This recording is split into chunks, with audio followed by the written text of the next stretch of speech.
வணக்கம் நண்பர்களே. நாம் எல்லோரும் குடும்பத்தில் சண்டைகள் ஏற்படும் போது வேதனைப்படுகிறோம்.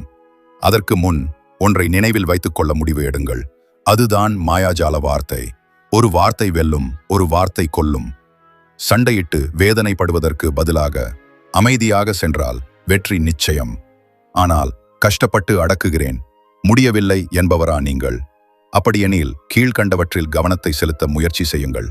சில காரணங்கள் குடும்பங்களில் சண்டையை அடிக்கடி உருவாக்குகின்றன. அவை என்னவென்று பார்க்கலாம் வாருங்கள். 1. பணப்பிரச்சனை. தினசரி செலவுகள், வீட்டு கடன்கள், திருமணச் செலவுகள் இவை அனைத்தும் குடும்பத்தில் நெருக்கடிகளை உருவாக்குகின்றன. பணம் பற்றிய மன அழுத்தம் சண்டைக்கு காரணமாகிறது. தேவையில்லாத பொருட்கள் உள்ளே வந்தால் தேவை இருப்பது வெளியில் செல்லும். 2. தலைமுறை மோதல்.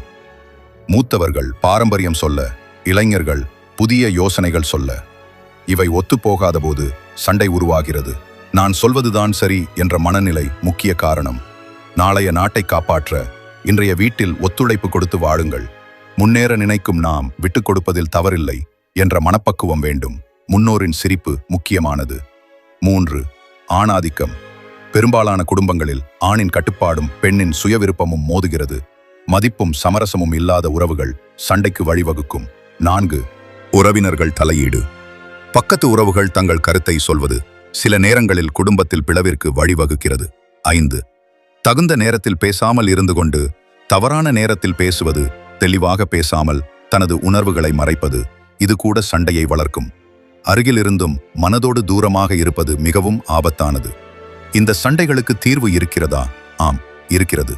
திறந்த உரையாடல், ஒருவரை ஒருவர் மதித்தல், குடும்ப ஆலோசனை, பண மேலாண்மை இவை அனைத்தும் அமைதியான குடும்பத்தை உருவாக்க உதவும். உங்கள் குடும்பத்தில் சண்டை எதனால் ஏற்படுகிறது? கமெண்டில் கூறுங்கள். இந்த வீடியோ உங்களுக்கு பயனாக இருந்தால் லைக் பண்ணுங்கள், சேனலை சப்ஸ்கிரைப் பண்ணுங்கள். மீண்டும் சந்திப்போம்.